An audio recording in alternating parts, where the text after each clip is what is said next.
Welcome to the Muscles and Mindset Revolution, the podcast for ambitious women who want to build strength, feel confident AF, and lose fat for good, without counting calories or BS quick fixes. I'm your host, Ann Jones, certified life coach, personal trainer, and mindset expert. After 15 plus years in the fitness industry, I know the real key to lasting change isn't just what you do, it's how you think. If you're ready to shift your mindset, build a lifestyle you love, and feel confident AF, you're in the right place. Let's dive in.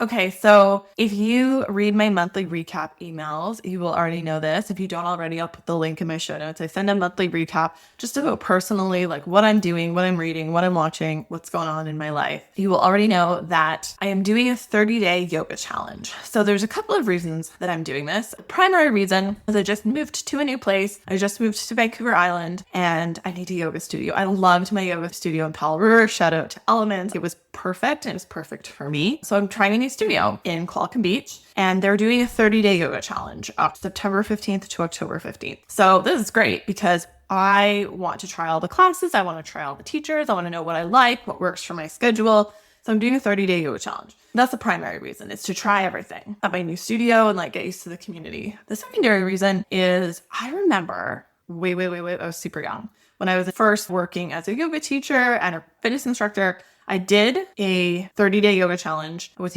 Yoga Glow and my core got so strong. That is such a fun side effect of yoga. So that's another reason that I'm doing it, as I just want to see how I feel. Those are the reasons I'm doing it. After the first week, I really started to miss my strength training.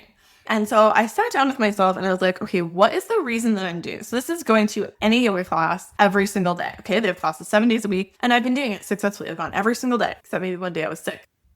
So I had to sit down with myself instead of abandoning it or just going forward for the 30 days and not training. I was like, why am I really doing this? And I was like, I'm doing this because I want to try the classes. I want to try the teachers. So when I came back to why I was doing it with myself, it wasn't actually to get a sticker, because you get a sticker every day. It wasn't necessarily to get a sticker every day for 30 days or to prove that I could do yoga for 30 days in a row. Actually, my intention was just to try everything. And after the first week, I had tried all of the classes and almost all of the teachers. So then I was like, instead of just arbitrarily moving forward, doing this thing because I signed up for it, what would actually be best for me and my goals and what I'm looking for and where I'm at right now. I still want to do it. I still want to do as much yoga as possible this next 30 days, but I don't need to do it 7 days a week. So I decided to reincorporate my strength training 2 days a week. I still always do a cardio day, and then I'm going to yoga the other 5 days of the week, and I'm going to keep doing that for the next 2 weeks. That's what I've been doing. I'm halfway through. So I'm sharing this with you for a few reasons. Number one, I like to share my thought process with you because I think you know that I'm always going to come from a place of what is your why? Why are you doing this? I'm not here for an arbitrary 75-day. I'm just not here to prove anything. And I think when we are set out to prove something to someone else, not necessarily to ourselves, we're not necessarily doing what is for our highest good or even moving the dial on our goal. I have a goal to stay really fit and strong, right? And so is doing yoga 7 days a week going to derail me from that goal? Not in a month. No. But is it going to move me closer to that goal?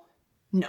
So I wanted to share with you my thought process. I also wanted to share the journey with you because I love yoga and it feels really good. But the third reason that I wanted to share this with you is what we're going to talk about mostly today. And it is how, when we talk about yoga, if you don't already know this, if you're not a yoga person, we call it a practice, right? A yoga practice, because the expectation, the teaching of yoga is that it is always a practice. And I know this to be true. My yoga practice is very different now than it was 10 years ago or, oh my God, 20 years ago. I've been doing yoga for 20 years, probably this month.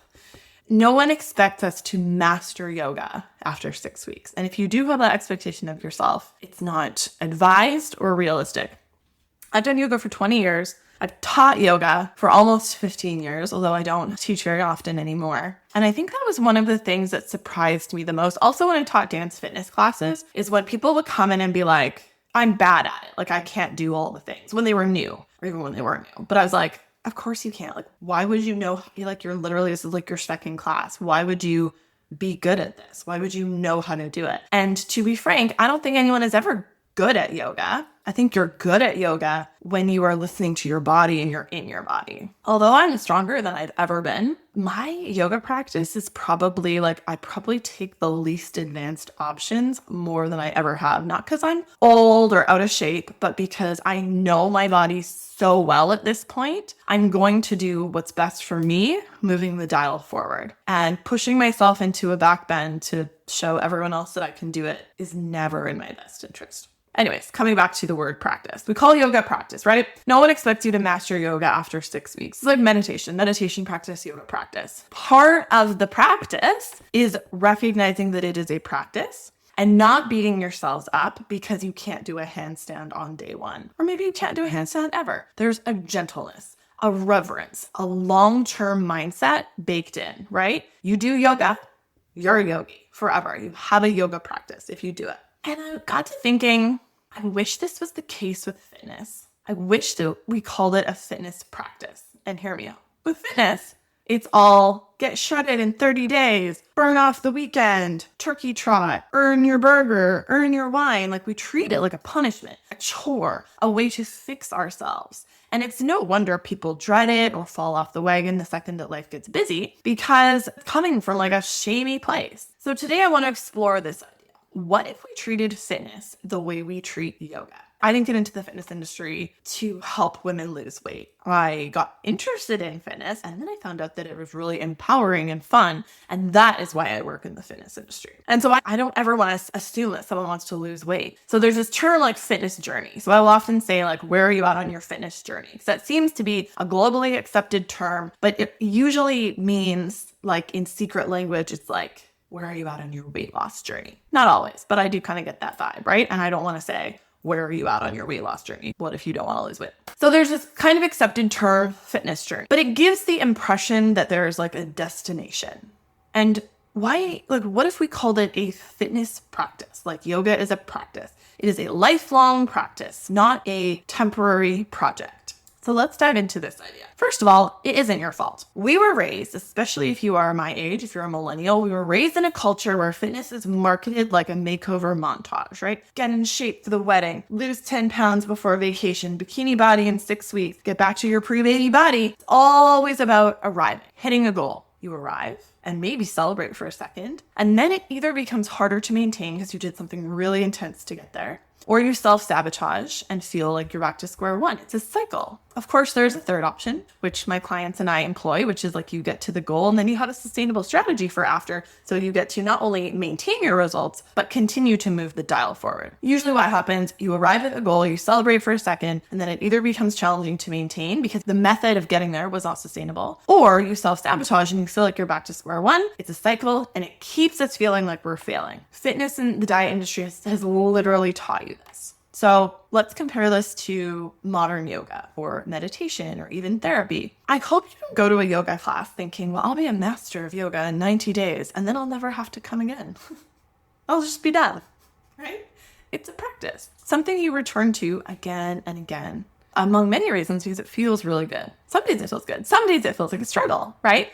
But it's not about winning at yoga. And if you don't already know this, please hear me say this. There's no being good or winning at yoga. It is about being present with your body and coming home to yourself. And that shift changes everything. When my clients start to approach fitness like a practice, it's like a light bulb goes off. Suddenly, you can't fall off the wagon because there is no wagon. You're walking. You stop asking, did I burn enough calories? And you start asking, how do I feel? How do I feel in my body? How am I thinking about how I feel in my body? You see your strength and your energy build week after week, and it fuels you instead of draining you. Instead of, oh my God, I can't wait to get to the end of this 30 days or 90 days. You stop punishing yourself for needing rest or getting sick, because if this is a lifestyle, if it's a practice, rest is a part of it. Getting sick is a part of life. Having your kids get sick is a part of being a parent. Because in a practice, rest is part of it. Illness is part of it. Ups and downs are part of it. Just like Shavasana is a part of yoga. So let me be clear. I don't mean you have to roll out a mat and breathe deeply every time you lift a dumbbell. That's not what I'm saying. Although I think that's a great idea.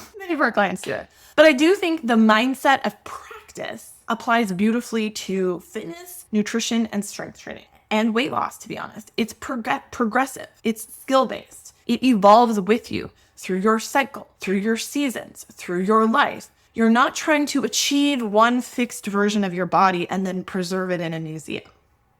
That's not realistic. You're becoming more connected, more capable, and more in tune with your body as you go. Just like in yoga, you're building awareness. You're building mindset, breath, focus, strength, confidence, empowerment. It's not about, did I do it perfectly? It's about, did I show up today with curiosity and care for myself and this practice? Let's also bust another myth while we're here. A lot of high achieving women think that if they stop chasing goals, don't get me wrong, I love a strong goal, here for goals, but I think many of us think that if we stop chasing goals and instead practice, they will lose progress or they'll lose motivation. They'll let themselves off the hook. But in my experience, and I have coached and trained hundreds of women, actually the opposite happens. My most successful clients have goals, but they don't have attachment to them. They don't make it mean something about them if it no longer fits into their lifestyle. When you're not constantly trying to fix, punish, or push yourself, you actually show up more consistently, recover faster, make better choices around food, and enjoy the process way more. Everyone is so stressed, and this is part of it. You can get stronger, leaner, and more energized, not because you're hustling harder or because you're always on, but because you're in a rhythm that actually feels good and works for your life. And when it feels good, you keep going. This is so underrated. So if you're listening to this and thinking, okay, Anne, but I'm still someone who struggles with consistency, I hear you. Accountability is going to be required, but I want you to ask yourself, what would it look like if I made fitness a practice instead of a performance? What if it could be messy, but still meaningful? What if you could show up even imperfectly and still call it a win? Because that's the mindset that builds consistency. That's it. I know that from personal experience, my fit friends and my fit clients. That's the mindset that leads to long-term results. So this is your sign. I'm going to say something I often tell my clients. You don't need to get back on track. Getting back on track is not a thing for me. You just need to practice coming back to yourself again and again and again. No wagon. There's no finish line. There's no perfect plan. When you view this like a practice that is going on and is going to go on for your whole life, there is no way that you can fail. There is no way that you can fall off, because falling off is just a perception. When you view it as like, oh, it's just part of the practice, cool, you're way more likely to get back up the next day and carry on. And that is the secret. That is the secret. I love going on coaching retreats and mastermind meetups and going to conferences with fitness people, because the two things that I think non-fitness people don't know about us is that, one, we love to eat. We're always wondering the next time food is going to show up, including chocolate and treats and coffee. We love coffee for the most part. And the second thing is we don't perceive falling off. We have a weekend, we have a vacation. The reason it doesn't stress us out is because we have this self-trust that, oh, it's just part of the practice. I know 100% I'm going to get back to working out on Monday when I get back, or Tuesday or Friday or Sunday, whatever day it is, because it doesn't have to be a Monday. That is what I know to be true. That is how you stick with this for life. If you're ready to ditch the all or nothing perfectionist mindset and start building a strength training practice that fits into your life, not the other way around, that is exactly what we do inside Muscles and Mindset. We will build you a customized, sustainable plan, coach you through roadblocks, and help you actually enjoy moving your body again. Head to the link in the show notes to apply for Muscles and Mindset. We would love to support you. And that is it for today, my friend. If there's one thing I hope you take away from this episode, it's this. You don't have to earn your workouts. You don't have to fix yourself. You just have to keep practicing. If you enjoyed this episode, please go ahead and hit that follow button so you don't miss the next one. And if you want to see what this kind of practice would look like in your own life, come hang out with me on Instagram. I'm at Ann Jones Fit, or apply for coaching using the link in the show notes. Thanks for listening. I'll see you next time.